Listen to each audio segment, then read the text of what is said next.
All right, we now welcome to the program a former captain of the Columbia men's college basketball team, one of the school's best when it comes to games played, 3-point field goals made, 3-point percentage, and currently an ESPN college basketball analyst and host. How lucky are we? We got Dalen Cuff in the building. Dalen, what's going on, man?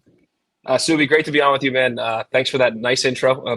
Very, very complimentary of my mediocre college career. But thank you very much. I appreciate it, man. Really fun to be on with you and talk some hoops. Yeah. So first and foremost, I think you're a little too bashful. I think you're a little too modest. Thank you. All Appreciate right. it. And we're going to get into some big names from the Ivy League. You're certainly one of them, making a wonderful career at ESPN. Hey, I caught that Friday night slate. I caught that VCU St. Louis game, which you were in. You were in the Lou on the call. And it's Friday's usually my palate cleanser day from college basketball because we get inundated with it Yeah. on Saturday. But you did a great job. Let me ask you before we get to your personal Mhm. insights, who the hell is going to win the A10? Does anyone want to grab a hold of that conference? I have no clue, man. I really, I mean, it's a really fun league to cover. I was fortunate. I called the games with Mike Corey, who Mike and I did games back in NBC days. We were together 2013, 14, or 14, 15, and 16, I think, doing the A10. Which was awesome. It was great. It's a great league to cover. It had some great years back then, especially. It's had good years since then. It's just this year, if Dayton's healthy, Dayton is the best team in the league. Malachi Smith is finally back, and Kobe Elvis is back. But you take some time still to get those guys all to gel. They can have some offensive struggles. Basically, every team in that league has they are X at their best, but they can be Y at their worst. And Y at their worst, they can lose to anybody in the league, which is disconcerting. So it's unfortunately a one big league this year. But VCU, Ace Baldwin for 37 on the road at St. Louis. I mean, he's when you got a guy like him, you could beat anybody as well. Defensively, they're very good. Not they turn you over, but it's not the typical havoc people think of. And St. Louis has Yuri Collins, who when you take him out of the game, that team can struggle. And we saw that this week in both games. They lost to Fordham and they lost at home. So it's a fun league. Who the hell's going to win it? I have no idea who wins it in Brooklyn, but somebody's got to win it, and somebody's going to the tournament. And any one of those three teams, if they win, can beat somebody in the tournament. Matchups are very important. Just look at it. But I think Dayton just has the best ceiling if they can get just everybody clicking on all cylinders. I got family in Southwest Ohio, and I love Southwest Ohio, Cincinnati. They went to UD, went to that first game. I think they played Lindenwood. And I was like, I love Mike Chavrams. I love this team. I love Deron Holmes. And then they start struggling. I did pick St. Louis to win in the preseason, so I am rooting for the Billikens. But at this point, I'm just like, what the hell? Let UMass get the AQ. Let URI, let Fordham. Let's see it, man. I want some havoc. I don't know if Bernadette, the commissioner, is going to want that because you want to win it. You want to be able to win and represent the league at best. Not that those teams couldn't do it. It's just that is complete chaos, and I'm not sure that those teams would acquit themselves as well as a Dayton, St. Louis, or VCU. But hey, that's why Champ Week is wild, man. You just never know what's going to happen. It absolutely is. Dallin, what I want to do now is just dive into your personal journey because I think it's important we highlight that. Any guest that we have, we highlight that to our audience and our listeners because everyone sees you on TV. I'm curious to know, take us back to your high school, even college days. You're a well-traveled individual. How does someone go from, I think it was Florida, to Columbia? Tell us through that trajectory. I mean, recruiting. I was fortunate. That's the one thing that the Ivy League schools are national brands, or they kind of have to be to try to fill out the roster the best they can. And full disclosure, Subi, I didn't even know what the hell Columbia was. I had no idea. Like that, just I knew Princeton and Penn primarily because basketball. But Princeton's still Princeton, but I knew Bill Bradley, and my dad was a student of the game. My dad played in the '60s. He was very at Duquesne and Pittsburgh when they had some really good teams, and he was taught me the game, made me taught me to love the game, respect the game, and if you do that, you can go. It can take you places. And it's fortunately they did just that for me. But outside of Harvard, Yale, Penn, and Princeton, Dartmouth called in like the beginning of my senior, like calling in September of my senior year, and I said to my dad, I'm like, where the hell is that? And this is old school. This is 2001. So we pull out the map and we look at Hanover, New Hampshire. And I was just like, I looked at him. I'm like, I'm not going there. He goes, this is your one veto. If any one of these other seven come with any interest, you're going. Like that was because he was big on education. That's what my mom was a teacher, high school English teacher for about 30 years in the city in Pittsburgh. And they were very much like, we know you love sports. You're good at all these sports, but if you don't do well in the classroom, it's just, you're not going to play. And that's how life was. If I got, 6 grades and 5 A's and 1 B, the question was, why did I get a B? Not congratulations on all your A's. It was just how I was raised. So when the academic piece came, we knew I don't want to go in that. That was an important piece for my parents more than me, to be very honest. I think they wanted to try to set me up for success after basketball.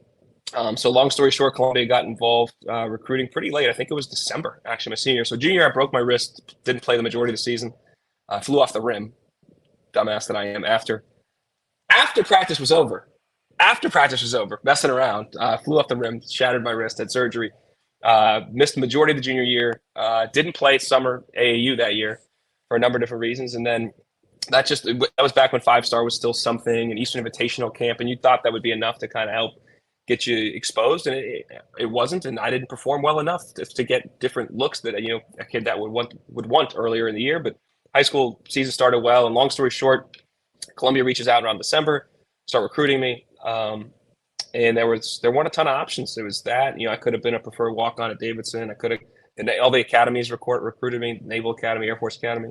But I just wasn't. My brother went to play football at the Air Force Academy. I just dude, I can't live that life. I just can't. That life is not for me. So long story short, I go to Columbia. I went my recruiting trip right after the season, and I think it was the last weekend of March or the first weekend in April. And I was wrapped as soon as I got there. They flew you into Newark, and they made the coaches meet you out there, and they take you on the train intentionally so you come out underneath the garden. I looked up as a student of the game, loved the game, blown away. And as my dad said, your eyes look like saucers right now. So I was locked in. I loved campus, loved my experience there. Was fortunate to go there, and I wanted to go and play right away. And I played a lot of games. We lost a lot of games, quite a few my freshman year, and you learn through those losses. But I guess that's a long-winded way of answering. I got to Columbia. I was obsessed with New York. I learned more in that first year about life, adversity, education, how much I was lacking in different areas in those first 10 months on campus, and it helped shape my life and give me the opportunity to be talking to you, because I firmly believe if I walked on and played at Florida, or I could have played at UConn and been like a walk-on and maybe made some minutes on some teams and won some games, I'm probably not sitting here talking to you. So I'm fortunate that I got to go to Columbia. Really neat journey. Really neat journey. First and foremost, a few things that I drew from that story. One, I'm an Indian American. So yes, academics, I can relate to that. All right. Yeah. I can absolutely relate to that. But number two, just you talked about the opportunity for more wins. Let's put it like that. In looking at your career at Columbia, you gained in wins, right? You kept progressing forward. And I think that is something that should be highlighted. So when we talk about on the court actions at Columbia, I was looking at some of the schedules, and some of the non-con teams that you played against were really impressive. Some really impressive names that you went against as well. I'm looking at, I think you played Villanova with Alan Ray, Randy Foy, Curtis Sumter, Mike Nardi. Cal had NBA champion Leon Poe, who I'm a huge Celtics guy, so love Leon. NC State, Julius Hodge, and Notre Dame, Chris Quinn, who I think is now on the Heat bench. I think he's getting looks as an NBA head coach. And then Luke Zeller. We all know Tyler Zeller. Cody's doing well in the NBA, but Luke Zeller. Tell us about playing some of that super high level competition and kind of looking back on where these guys are today. Does it kind of strike you? Yeah, I mean, and that was part of because Armand Hill was the coach, and Armand right now is on the bench with Mike Woodson at Indiana, and he was actually part of that '08 championship team with the Celtics. Armand and Doc played together for years. Armand Hill was a great player at Princeton. He was so good, he left Princeton early, left in 3 years. In 1975, they was I think the 7th overall pick in that draft, and played about a 10-year NBA career, but a great man, but not a great college basketball coach. In terms of that, as the generations changed, he lacked connection with us. But what he did do is he wanted, part of his recruiting, we're going to challenge you. Like they played at UCLA the year before I was there and almost beat UCLA, and they played a very, very difficult schedule, and I found that appealing. I wanted to be able to play against high majors and then hopefully succeed in our league. And then he only made it that first year. We were like losses. We were 2-25. We were terrible. I intimately understand the losing of locker rooms, to see a team mutiny, to see a team fracture, to see a team be selfish. I lived it. And in my freshman year, I'd never lost in any sport I ever played, and to lose on that level, well, I was just like, what is this? But you really start to take a step back and try to understand. And as you get older, you see the issues. And Joe Jones came in. He was one of the assistants for Jay Wright at Villanova. Came in and took over our program and really did a great job of building. The commitment was written on everything. Commitment to each other, to the staff, to the school. We're going to be committed, and then we're going to be all in for each other. And that permeated our program. And that was really critical because we were lacking that. And you could see that as the bedrock piece. And he built that into us in terms of how we're going to play. We played really hard, and we got better. The program improved and recruiting improved. And If I still don't get hit, I don't think it hurt my senior year. I think those sophomore class, we could have had a really special last year, but that is what it is. But back to your question about some of the big, it's funny. Anytime we all get together, there's always stories told. Off the court stories are the most fun, but they always in the same way. Well, we were up 6 late against Villanova. We lose that game.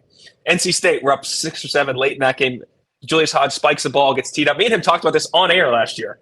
He gets teed up because he's from Harlem. It was his first time coming home, playing in the Garden. They were 12th in the country at the time or something. He gets teed up, gets his 4th foul. Herb Sednick's coach puts him on the bench, and they actually got better. They used to play that Princeton offense, and Julius was trying to do too much that day. And Janatzor bangs 2 threes in my face, one in Brett Lascalzo's face. Next thing you know, we're up a couple. We're down 5 or 6. We lose that game. Like a lot of those times, Cal, you mentioned, was like my sophomore year. My finger, you can't even see it. My finger is still jacked up. My pinky finger is all crooked. So I broke my pinky finger, I think a game into the sophomore year. So you're playing as a shooter on your right hand with the 2 fingers clipped together. I shot really poorly early in that season, and then I finally healed, and Cal was kind of the coming out party. I had a couple threes in that game, and we battled Cal again, but we lose that game. The long story short is all these high majors, it's fun to play them. And I always say this, you can hang for 30, you can hang for 35. Can you go the full 40? Can you get over the hump? It's really freaking hard. But it was those are memories that playing in the Garden was special. Playing at Cal was cool. We beat UTEP, they're not at the same level, beat UTEP on their floor my freshman year, which was shocking given how bad we were. But I will tell you this, the best team we played, this was scheduling that Joe Jones did not appreciate, but Armand did it the year, but he had it already in there. So my sophomore year, for Joe's first year, we go play at Cal's tournaments. We lose to Cal that first night. We beat Prairie View, I think, the next night. And then we fly up to Washington to play at UW. And one of our guards on that team, Morris Murphy, was from Seattle. So Armand always loved trying to go home to kids' places, like seniors' places to play somewhere, which was always special. It was a good way of scheduling, I think. But the problem was the time. You're going West Coast swing, back-to-back games, 1 day off, travel. Who was on that team? That was the year before they were number 1 seed overall. So you have Nate Robinson, Brandon Roy, Trey Simmons, Luke Jansen, and Subi. This was I've never been on a court before where like within 2 minutes, I'm like, we don't belong out here. Like I was the only time in my career, I'm like, we can't compete with this right now. We were shooting shots and we were on a dead sprint back. That ball was up our ass. Like, I mean, we could not get back in transition. I also, Jones' coach always wanted me pressured. Like I was our point guard at times. So he wanted me pressured like 45 feet from the hoop. Nate Robinson is just literally like walking by me. It was just a joke what was going on in that game. We were down 20 in the first 8 minutes. Coach got teed up. Like it was an absolute rout. It's the one time in my career I'm like that we didn't just get beat. We shouldn't have been out there. They were really good. You knew they were going to be really good, but they were good then, and our schedule did not help us. But that was a shellacking so that was not, we almost made it. That was never competitive, but that was still a funny memory. That is amazing. Because in looking at like the Sports Reference and doing my research, you don't take into account those minute, but also huge details of flying across the country, the time change. And then of course you look at the rosters, and we've heard so many stories about how incredible Brandon Roy is and was, and how injuries really robbed him of what probably would have been a legendary career if we're not already calling it a legendary career. But I've never spoken with someone who shared the basketball court with him. Yeah. And to have that firsthand experience it's a real treat for me to listen to. But yeah, you were able to play against some terrific opponents. And I think you brought up a great point in, can you hold it for a full 40 or even if it goes to overtime? We've seen a ton of teams actually 15 versus 2, 16 versus 1, 14-3 that are right there for about 30-35, but it's that finishing kick, right? It's that Middle Tennessee State over Michigan State finishing it off. So that's what makes those upsets even more special. So Dalen, I appreciate just real quick on that, because when you said something interesting there, because it's the teams you're talking about in the tournament, though, those teams have won championships. They won their league or their regular season, or they are 26-3. So they know how to do it. It still is really hard. It's like the rest of us that are trying to close out teams that aren't, on that NCAA tournament level. It's even harder. Like those teams expect to win, and we have seen in recent years have won. But you're right, it's really hard to finish the job. But they finish the job throughout the course of the year. It's with all these other teams that are trying to do the same thing for these bye games or guarantee games, as they're known, where you're getting paid just to go supposedly take a shellacking on somebody else's floor. It's when you hang for a while and that game pressure is real. The big team starts to feel tight, but can you outlast them? It is a little different. And the tournament teams, The reason why you see some of those upsets happen is those teams they are champions, and they're trying to show that in the highest stage. I'm glad you called that out. That's probably an innate thing within me and a lot of people where we're like, oh, well, Wright State doesn't belong on the floor here, or right, like Oral Roberts has no business playing with Ohio State. And it's like, well, they're actually really damn good in their own respect. They have Max Asmus, right? They have a lot of talent as well. So I think that's a really good call out, and I appreciate that. I'm going to take that with me when I start picking these brackets down. I would say the thing I always say, the biggest difference between a high major player and a mid major player, and when I looked across, and Brandon Roy's a great example.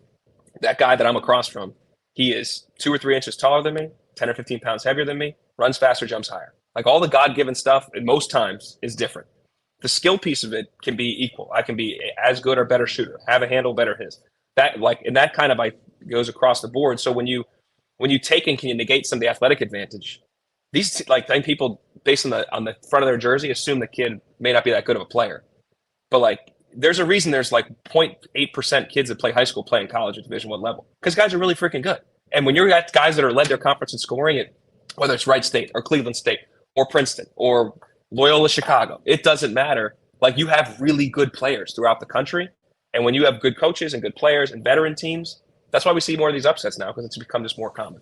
See, this is how I know you're a great orator, Dalen, because I know once I'm going to look at the bracket, and I've mentioned all those 15 over 2s. We had St. Peter's over Kentucky last year. Now I'm probably just going to take every 15 over Don't do that. 2 Don't based, do that. off of, based off of you, man. No, see. Maybe a 14-3, maybe a 13-4. Mix of 15-2 is still tough. They happen more, but it's still tough one. I love it. All right.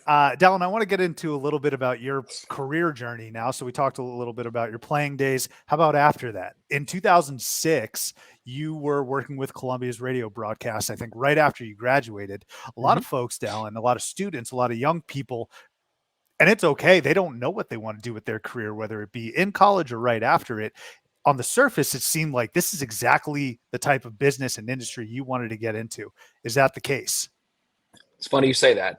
Let's just back up for a second. When I was in second and third grade, I'm watching MJ on the NBC broadcast. I don't know how old you are, but watching every weekend NBC, MJ, 91, 92, 93, those years. And I loved him since 86, one of my first basketball memories. But where am I going with this is I used to watch a game and be like, well, I'll be an NBA player, and then I'll go talk like Bill Walton does or like Mike Fratello does. I'll talk on the sidelines. That'll be what I do. So I thought that's what I wanted to do. And then senior year of college, I'm going into my senior year, and we have a young team. I'm the captain of the team, and coach is like, hey, you got to be on campus for all the workouts. So if you want to work, I know you want to get this. We're helping you get this internship at MSG. Coach Jones was huge. My guy, Mike Quick, for anybody that's in the New York area, Madison Square Garden Network, Quick's a legend and helped me so much in my career. And I think it's important to always recognize those because it is like a village of people that helped get me to this point. And those two are very important, Joe Jones and Mike Quick. But they helped me get this internship. And man, dude, everybody was miserable. From the people, there was just a management takeover, and you understand as a 21-year-old, you don't get it, but everybody from me literally logging Mets Padres highlights at 2 a.m. East Coast time while my buddies are ripping up some club, and I'm getting text messages. Where are you coming out? I'm like, no, I just watched Jose Reyes just struck out. Okay, we're going into the 13th. It was, but whether it was me doing that or people on air or everybody, there's just a very miserable atmosphere. So I was like, maybe this isn't for me. Maybe I should look elsewhere. So I'm doing that job on the weekend, on Friday, Saturday, Sunday nights. I'm working on campus at the Office of General Counsel Monday through Friday to make money because the internship's paying me literally $20 a day. Basically, it was like food. So I'm like, well, what do I want to do? And I ended up meeting this guy that was the CEO. His name's David Bell, CEO of the Interpublic Group, which is a huge holding company that owns literally hundreds of marketing agencies across the country. So I said, maybe I want to be in sports marketing. Maybe that's something I should look into. So he reaches out. I start working out his son, Andrew, as a player. His son played at Poly Prep, which is in Brooklyn. And I'm talking to David and wondering what could be. Long story short, David helps me get this fellowship. It was a diversity management training program in the advertising industry. Basically, the advertising industry, especially the executive levels, was so male and so white dominated that the Supreme Court, there was a case that they had to diversify because you're molding the mass media, our brain of our country. It's molded by white men. They were like, this can't happen. So the whole thing was to diversify management ranks. So they were trying to train people at a very young age to fast track them as well as doing other things. So I was part of this program in Interpublic. It was 10 or 15 of us that had this opportunity. You rotate through 4 different agencies over the course of 2 years. So this is what I'm starting my job doing in my summer. And that first summer I had Olympus Fashion Week. I was working in sports marketing. Olympus Fashion Week, and Olympus was a sponsor of the US Open.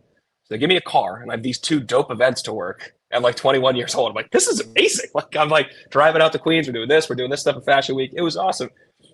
And I enjoyed that. But then Columbia called and said, hey, do you want to be our analyst for our games? We're going to start a radio station. Jerry Recco, who's at WFAN, another one of those people instrumental in my career, and CBS. He calls, and we're going to have him be the play-by-play guy. You'll be the analyst. I said, you guys going to pay me? They said, no. I said, deal. I'll do it anyway. This sounds great. I'm going to watch the games anyway. I'll be there anyway. All my boys are on the team. What's the difference? It's going to be fun. So I'm doing this becomes my side gig. And the first game we're going to go do is at Duke. First game I'm never going to play in at Columbia. We're playing at Duke. We're playing that crew that ended up being the team that won the title eventually. That was their freshman class, I believe. That was like Brian. So, like the 2010 Duke title. It was 06, 07, 7, 8, 8, 9, 9, 10. Yeah. So this was Shire as a freshman. Wow. I think Brian Kelly was on the team. Like that Nolan Smith. Those guys were around in that mix. But long story short, we have like a 45-minute pregame because the first it was part of those like coaches versus it wasn't coaches versus cancer. It was the 2K Classic or whatever, the home sites. So there's a tournament technically. If somebody else playing before the Duke game runs, it went short. So they're like, we're coming on air and we're going to fill to the Duke game. There's a 30-minute thing in between for teams to warm up. And Recco's like, what are we going to do for 45 minutes? I was like, these are my best friends. Let's talk. So we do that for 45. You're up in the gantry sweating, just having to like do the Columbia Duke game. We get our brains beat him, lose by 20. I take the headset off and I was like, I got to do this. This is it.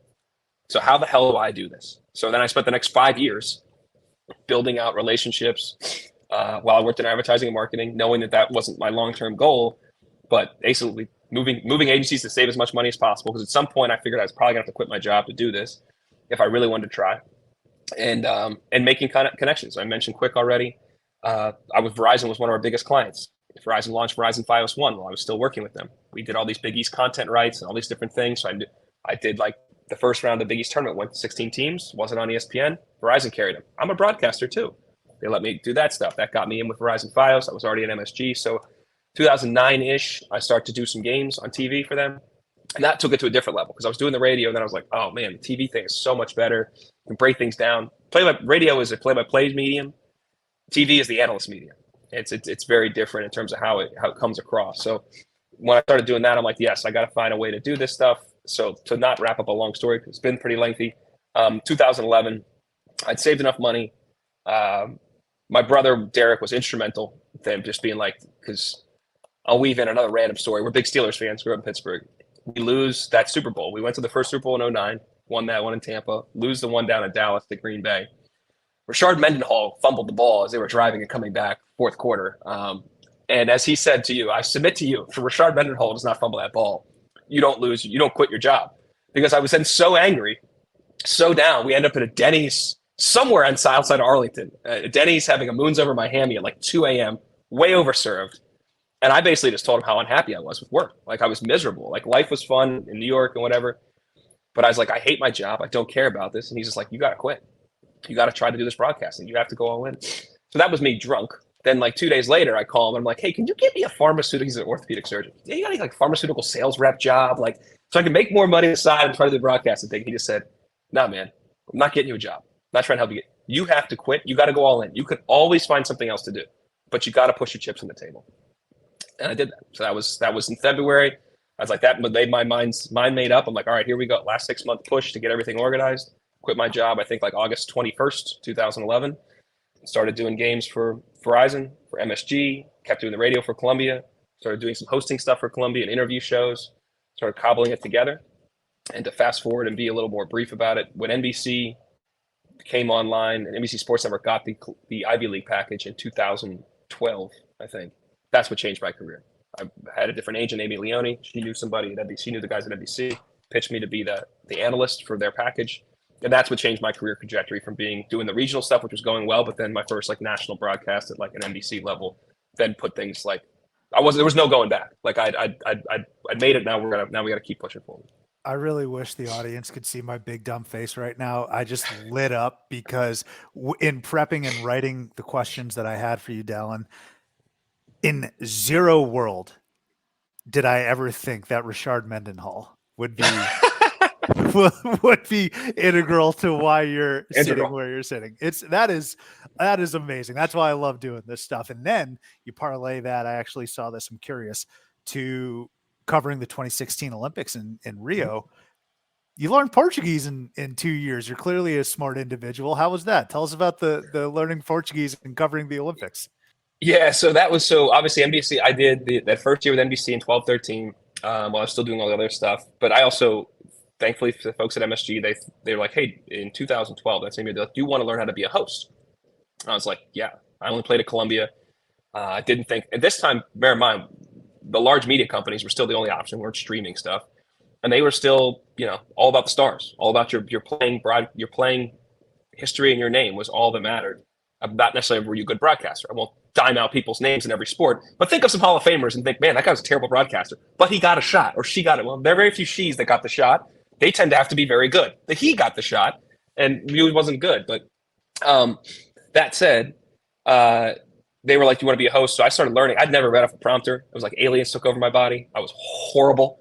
So I came in all summer and worked at it. And thank that crew out there. They were the MHD people were awesome to just work with. They weren't getting. I mean, I wasn't getting paid. I was going up there, so I knew when I took over the show in the summer, in the fall, I'd be better, or be good, not good, better, and work to become good. So anyway, I learned how to be a host, and they liked it. Whenever NBC had known that, they said, "Hey, we like you as a broadcaster. Would you want to be in one of our regional sports networks as a host and reporter and still do all our national stuff? It would be a full-time. You'd be an NBC employee now, not a freelance deal." I was all in. So long story short, I ended up in Boston. So now in Boston, they're 2013. They're a regional sports network. Kevin Miller, the news director there, outstanding guy, develops talent, invests in people.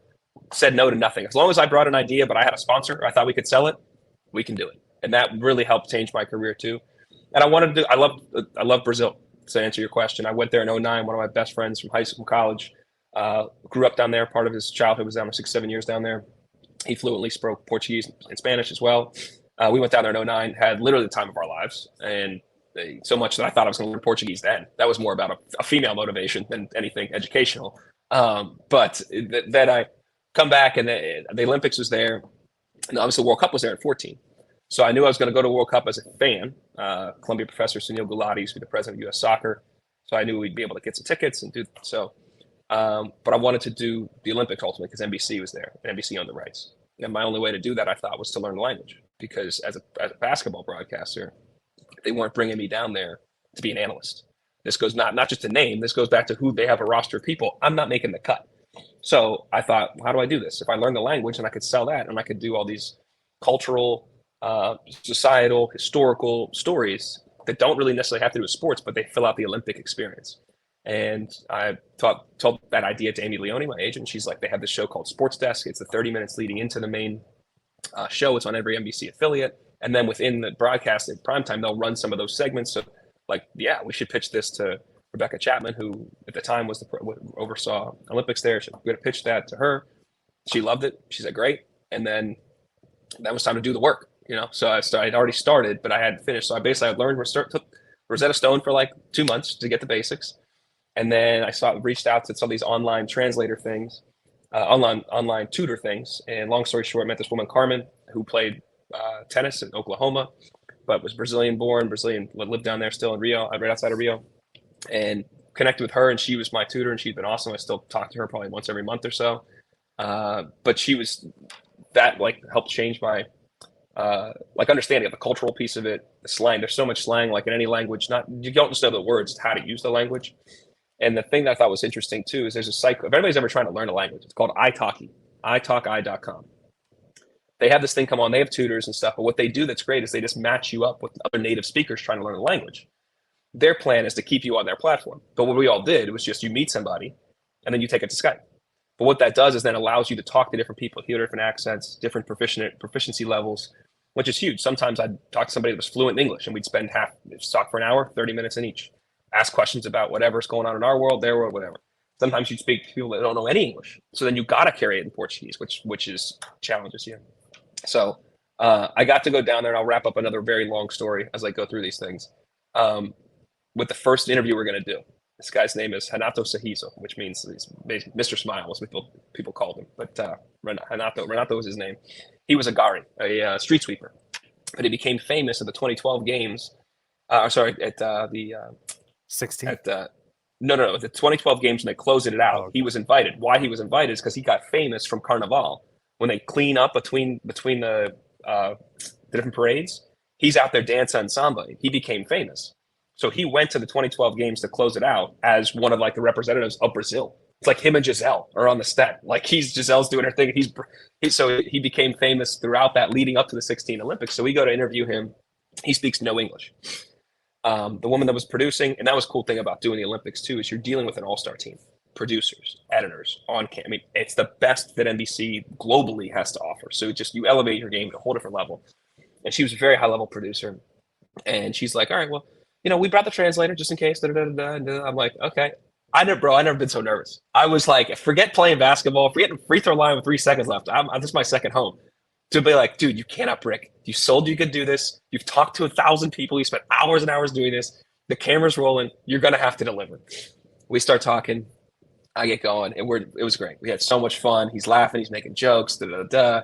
The translator is telling her what we're saying versus telling to make sure that the producer understands why we're laughing, what's going on. I can hear her doing it in English. And we were just locked in. We had an awesome time. We get done. The producer, she just goes to me, "I'm not gonna lie. I thought you were full of shit, man.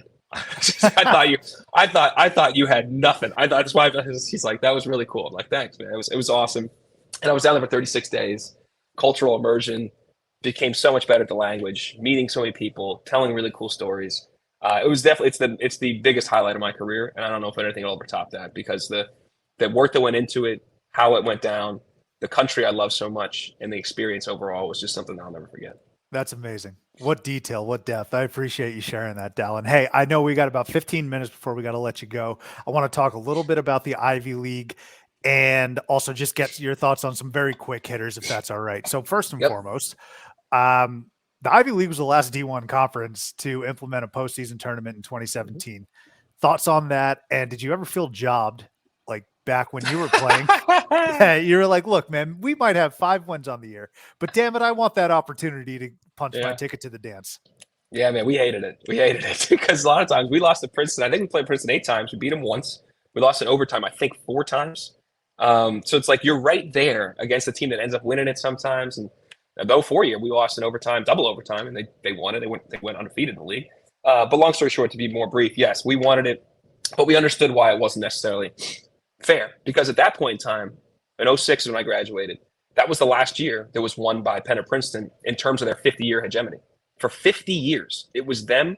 Cornell won a share of one, Yale won a share of one, Brown won a share of one. Over that time, 50 years, one of those two schools won it every year except for like 2, and then their shares a couple times. So, and they obviously share with each other at different times. My point is, we didn't really deserve it. The other 6 didn't deserve it. Then Cornell came and won 3 straight. They'd go to the Sweet 16, almost beat Kentucky in 2010. Then you've got the Harvard comes on with Tommy a couple years after that. Yale comes into the mix. They beat Baylor in the tournament. The talent has been democratized. There is a more parity within the league. The tournament was necessary. And there was also a hope one day that you could get 2 teams. In the mid-2000s to 2010s, there could have been a chance of that because there were some really high-rated teams, Harvard, Yale, and Cornell in particular, that were doing their thing. So the tournament was necessary. I love that it's still only 4 teams, so the regular season matters. But yes, we felt like we got jobbed, but now it's a great event, and I've been fortunate to call it every year for ESPN. I'll call it again this year. And it's the one thing that I personally have a connection to in the sport that I truly love. And last year's Cornell Princeton semifinal, I wish that was the final because it was like 90 to 88, huge swings in that game. And this year, those are the 2 best teams in the conference. And I hope we see them play in the final because either one would be a great representative of the league and could have beat somebody in the NCAA tournament. Yeah, I am glad that they expanded it and had a tournament for the AQ. You mentioned a lot of things that I'm going to get to here in the next 10 minutes, but one of the more fascinating cases, Tommy Amaker. All right. So a few years back, you look at Tommy Amaker, and I think he was associated with a lot of big name jobs. I think Michigan came top of mind for some folks. This was before Coach K even said he was retiring, but I think a lot of people said, well, the end at some point is going to come. And this was before Shire was tapped on the shoulder to be his successor, but Amaker was there as well. And now Harvard's struggling a little bit. And I don't know if we're hearing Tommy Amaker linked to some of those big time jobs anymore. My question to you, Dallin, is do you think Tommy should have jumped during that window? Do you think he made the right choice? And also, do you think there's another window in the future that Tommy, because he is a wonderful coach, but it seems as if his name has quieted just a little bit. What do you think? I don't think he won. I think Duke is where he would have gone. Absolutely. And there were reports that that's where the school wanted. The coach did not want that. I'll leave that as is, as a colleague and a friend of Tommy's. But he would have done a great job there, and he didn't get that opportunity. I don't see him particularly wanting to go anywhere. It's like not anywhere that I would never leave, anywhere that's just anywhere. Duke is special to him. Harvard has become special to him. Bear in mind, he's been at Michigan before. He was at Seton Hall before. He saw, what those. So he was at Seton Hall before. He saw what some of those high major experiences were like. In not that he didn't like them. I think he loves the fact that the Harvard kids, like he's doing the Breakfast Club once a month. I mean, Obama was there like a couple months ago. Like they have these high-powered people, and he gets to challenge himself and think way beyond basketball. And he's got a team that's way interested in things beyond basketball. He thinks he's helping mold minds that are going to impact the world well beyond basketball, while having success in the basketball court. Now, granted, they've not been as good as recent years they had before. And hopefully they get back to that. I do think the league overall, when the league shut down for that year, it hurt them. It hurt them in terms of developing guys. It hurt them in recruits. All your seniors, quote unquote, now go grad transfer elsewhere. Tosin Awoma is the best player in the league at Princeton. He could go to the NBA, or he could be the best grad transfer. As one of the St. Louis assistants said to me the other day, Princeton's got the best grad transfer in the country. I'm like, I'm well aware, because he has to. He can't stay there. The Ivy League will not let him come back again, so he's gone.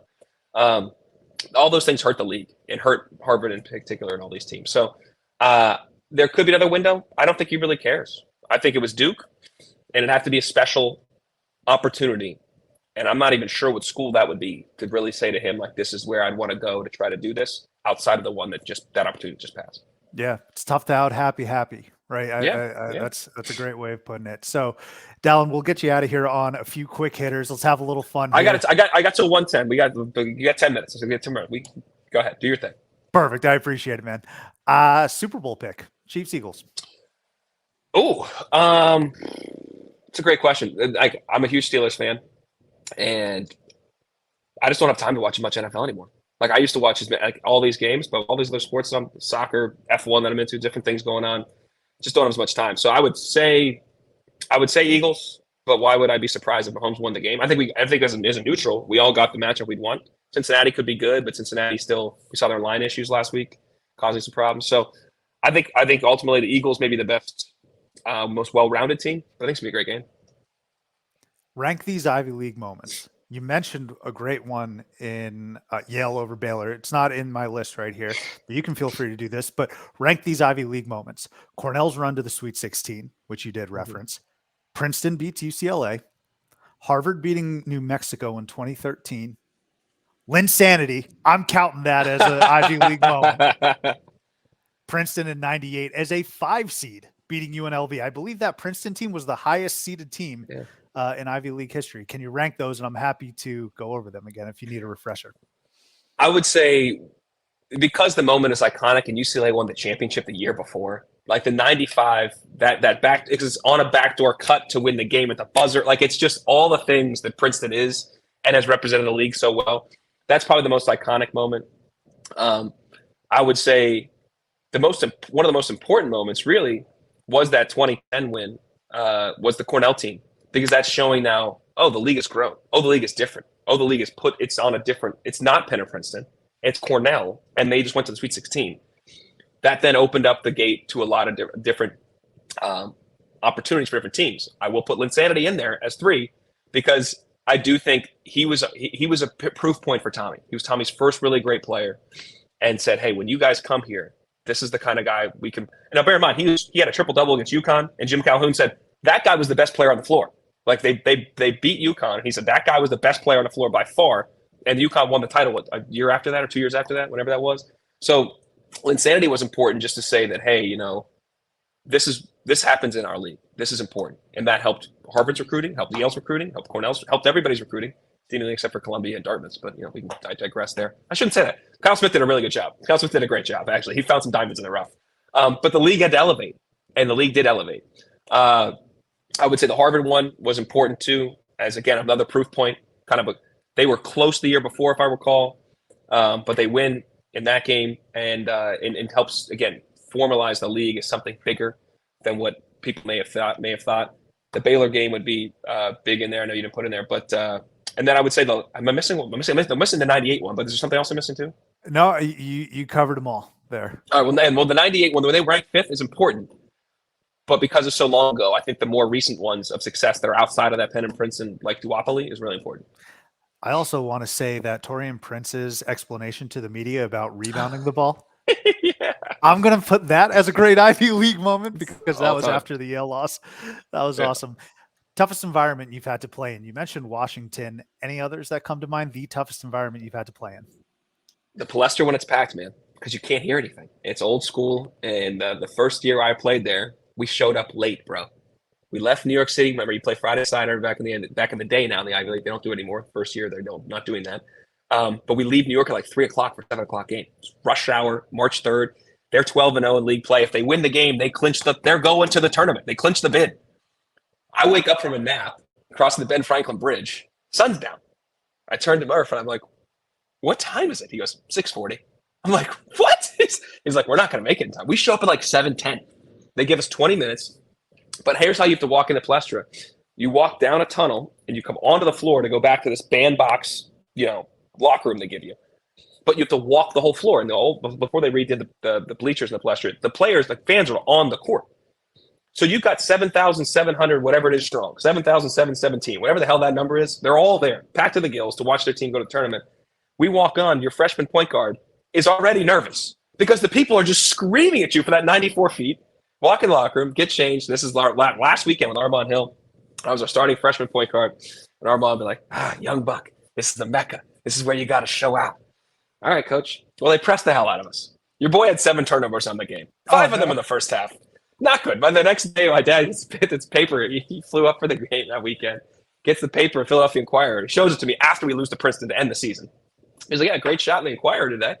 It's me going behind my back between 2 defenders." He goes, "Little do they know that ball rolled out of bounds." So it was not a good day for your boy. We get blitzed. They rush the floor on us because they're cutting down the nets. Like they're celebrating. It's not about Rush beating us. It's they're going to the tourney.